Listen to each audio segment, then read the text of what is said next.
Medanta hospital Lucknow ने एक बड़ी उपलब्धि हासिल करते हुए 100 से अधिक ब्रेस्ट कैंसर सर्जरी सफलतापूर्वक की हैं। आपको बता दें कि ब्रेस्ट कैंसर भारत में लगातार बढ़ता जा रहा है। महिला के साथ साथ कुछ संख्या में पुरुष भी इससे प्रभावित होते हैं। इस संबंध में जानकारी देने के लिए एक प्रेस वार्ता का आयोजन मेदांता हॉस्पिटल लखनऊ में किया गया है। आइए आपको सीधे ले चलते हैं इस प्रेस वार्ता में। मेदांता हॉस्पिटल लखनऊ द्वारा काफी कम समय में 100 से अधिक ब्रेस्ट कैंसर सर्जरी को सफलतापूर्वक अंजाम दिया गया। आपको बता दें कि इस अवसर पर एक प्रेस वार्ता का आयोजन किया गया था, जिसमें बोलते हुए डॉक्टर्स ने कहा कि अब महिलाओं के साथ साथ पुरुष भी इस बीमारी से प्रभावित होते हैं। कुछ संख्या में पुरुष भी उनके पास आए थे, जिनका सफलतापूर्वक इलाज ब्रेस्ट कैंसर सर्जरी के द्वारा किया गया। इस अवसर पर डॉक्टर्स ने विशेष रूप से महिलाओं से कहा कि वो अपने शरीर की नियमित जांच अवश्य कराएं कि जल्दी से जल्दी ब्रेस्ट कैंसर का पता चल सके, क्योंकि ब्रेस्ट कैंसर जब जितनी जल्दी से ही पता चल जाता है उसका इलाज उतनी ही आसान होता है। इस अवसर पर महिला डॉक्टर ने बताया कि ब्रेस्ट कैंसर की सर्जरी में जो गांठ होती है उसमें कोई दर्द नहीं होता है, इस कारण से उसको डिटेक्ट करना काफ़ी मुश्किल होता है और जब स्टेज बढ़ जाते हैं तभी वो डिटेक्ट होती है, जिससे उसका इलाज काफ़ी कठिन हो जाता है। और फर्स्ट सेकंड स्टेज पर तो इलाज काफ़ी आसान होता है, लेकिन थर्ड और फोर्थ स्टेज पे इलाज थोड़ा सा मुश्किल हो जाता है। इसलिए महिलाओं से उन्होंने विशेष रूप से कहा कि अपने शरीर की नियमित जांच अवश्य करें और किसी भी तरह की स्तन में परेशानी होने पर अपने डॉक्टर से कंसल्ट करें। मेदांता की ब्रेस्ट सर्जरी टीम ने 100 cases of breast cancer successfully accomplish किए। इसमें 95% फीमेल से 5% मेल ब्रेस्ट कैंसर्स थे। 94% जो है जिनको सिम्टम थे, या तो लम्प था या निपल डिस्चार्ज था, लेकिन 6 ऐसे पेशेंट्स थे जो एग्जेक्टिव हेल्थ चेकअप में मैमोग्राफी स्क्रीनिंग में डिटेक्ट हुए। ऑपरेशन 57% केसेस में हम ब्रेस्ट बचा पाए, जिसको ब्रेस्ट प्रिजर्विंग ऑपरेशन कहते हैं, और बाकी 43% केसेस में हमें ब्रेस्ट निकालना पड़ा क्योंकि उनका ट्यूमर 4 सेंटीमीटर से ज़्यादा था या कई ट्यूमर्स ब्रेस्ट में थे। इसके अलावा 37 पेशेंट्स में हम ऑन्कोप्लास्टी किया, जिसको ब्रेस्ट रीशेपिंग कहते हैं, कि ब्रेस्ट प्रिजर्व तो किया, साथ साथ में उसको ब्रेस्ट रीशेप भी कर दिया, सो दैट उनके ऑपोजिट ब्रेस्ट से मिलता जुलता वो ब्रेस्ट। 46% केसेस में हमने सेंटिनल लिम्फ नोड की नई टेक्निक अप्लाई किया, जिससे उनका आर्मपिट डिसेक्शन या एक्सिलरी डिसेक्शन बच गया, और उससे आगे होने वाली प्रॉब्लम जैसे स्वेलिंग है, शोल्डर का रिस्ट्रिक्शन है, कार ड्राइविंग में दिक्कत है, ये सब कॉम्प्लिकेशंस बच गए। 50 पेशेंट्स में कीमोपोर्ट के डिवाइस हम लोगों ने लगाया, जिससे कीमोथेरेपी देने में सुविधा हो और पेनलेस कीमोथेरेपी पेशेंट को लग सके। 10% पेशेंट्स हमारे रूरल बैकग्राउंड के थे और 90% पेशेंट्स जो है वो अर्बन बैकग्राउंड के थे।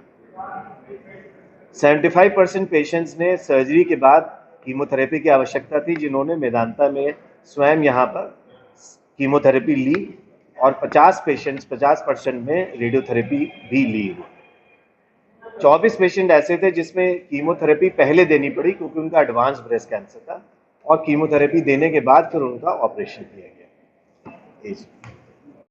As far as age is concerned, youngest patient हमारा 31 साल का था और oldest patient 79 years की थी। इसमें से 13 पेशेंट ऐसे थे जो 40 साल से कम उम्र में थे। इसको हम लोग यंग ऑनसेट ब्रेस्ट कैंसर कहते हैं।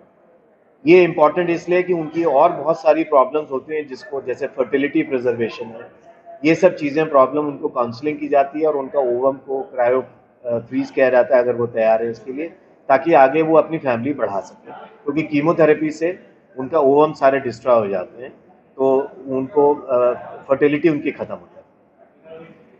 कुल मिला के स्टेज 1 कैंसर्स 18 थे, स्टेज 2 55 थे और स्टेज 3 27 थे। तो मैक्सिमम पेशेंट्स हमारे स्टेज 2 में थे।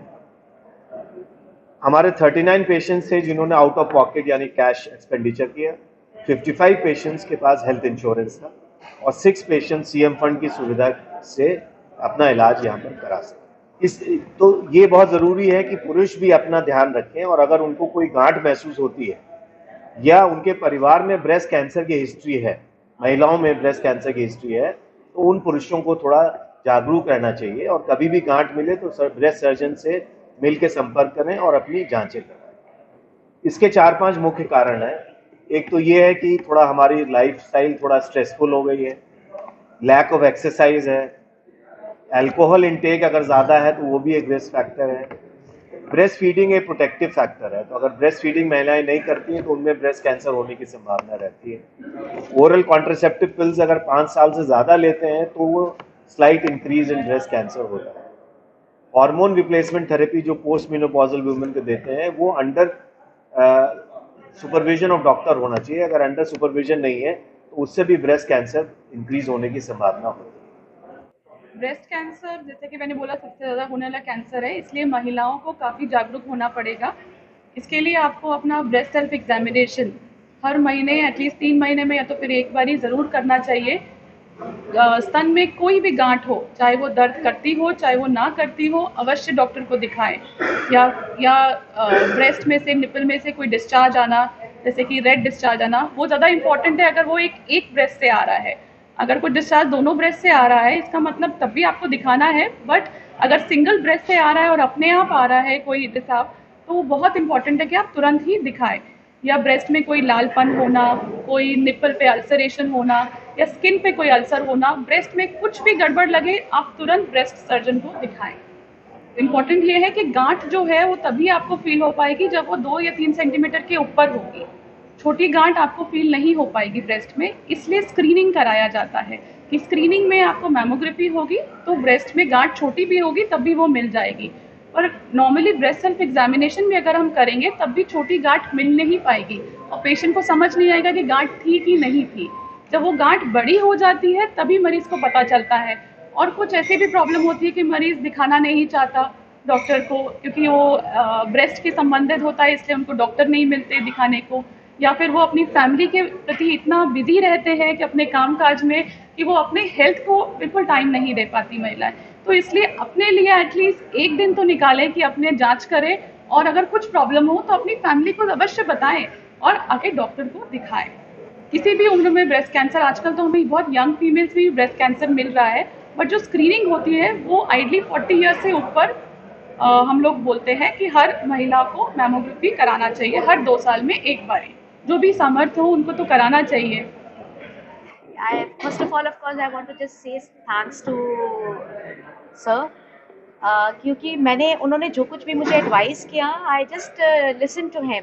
मेरे केस में सब कुछ, my lump was entirely benign, और लेकिन सर ने फिर भी बोला कि ठीक है लम्प है, इसको क्यों रखना ही, सो इसको हम लोग निकाल देते हैं। और हम लोगों ने बहुत सारे टेस्ट किए थे लेकिन सारे ही टेस्ट में वो बेनाइन था। और जब हमने लम्प रिमूव करा सर ने और उसको जब बायोप्सी के लिए भेजा तो उसमें जो है स्टेज 1 का कार्सिनोमा सेल्स डिटेक्ट हुए। और सो आई वॉज़ वेरी लकी, क्योंकि अगर मैं सर की बात नहीं सुनती और सर्जरी नहीं कराती ये सोच के कि नहीं नहीं ठीक है सब बेनाइन है, so that would have been little I think aggressive, more aggressive for me in the later stage. So ये मैं सबको, I just want to give a message कि अगर कभी भी लम्प है और अगर डॉक्टर कह रहे हैं कि we should go for a surgery, तो we should definitely listen to him whether it is benign और not, that is the other factor. So this is only thing that I want to say. दूसरा चीज़, मेरी mama को breast cancer था और sir ने उसी समय हम सब, बिकॉज वी आर 3 सिस्टर्स, तो हमारे लिए एकदम कंपल्सरी किया था कि हमें मेमो कराना है। So this was just in my routine examination कि इतना अर्ली डिटेक्ट हो गया and I am absolutely fine after the surgery. So thank you so much again, once again thanks. Ma'am का बहुत बहुत थैंक यू हूँ, शुक्रिया करती हूँ उनका कि उन्होंने सही टाइम पे सही डिसीजन हमको, मतलब मैं बहुत जगह मैंने दिखाया, ऐसा नहीं था जैसे सर मैम ने बोला, हमने बहुत जगह दिखाया, नियर बाय भी दिखाया, जो भी डॉक्टर्स थे गायनोकोलॉजिस्ट को ही दिखाया था क्योंकि जिनसे ट्रीटमेंट ले रहे थे। देन फाइनली यहाँ पे मेरा बेबी हुआ था तो उन्हीं को दोबारा से मैंने दिखाया, तो उन्होंने डायरेक्टली मुझे मैम सर के पास रेफर किया कि आप वहाँ पे दिखाओ, क्योंकि मेरा ट्यूमर साइज बहुत बड़ा था उस टाइम पे। एंड सर ने बोला कि पहले कीमो होगी, कोशिश करेंगे कि साइज रिड्यूस हो, कंस्ट्रक्टिव सर्जरी हो जाए कि ब्रेस्ट बच जाए, बट ऐसा हुआ नहीं, बट क्योंकि वो कीमो इतना इफेक्ट नहीं किया। देन उन्होंने टाइमली उसको निकाला क्योंकि इट वाज लाइक कि वो कंस्ट्रक्ट होने लग रहा था। मैंने एक्चुअली, मैं खुद इस चीज़ पे काम भी करती हूँ, बट मेरे से भी शायद लापरवाही हुई इस चीज़ में। बट मैं यही बोलना चाहूँगी कि टाइमली अपनी हर किसी को जांच करवानी चाहिए। अपने सेहत के प्रति थोड़ा सा ज़्यादा जागरूक बनिए। हर 3 महीने पे या हर 6 महीने पे ज़रूर अपने बॉडी का चेकअप करवाइए, बहुत ज़रूरी है, सिर्फ हमारे लिए नहीं सभी के लिए। अगर आप स्वस्थ हो तो आपका परिवार स्वस्थ रहेगा। वीडियो जर्नलिस्ट अखिलेश सिंह के साथ संतोष कुमार, भूमि टीवी, लखनऊ।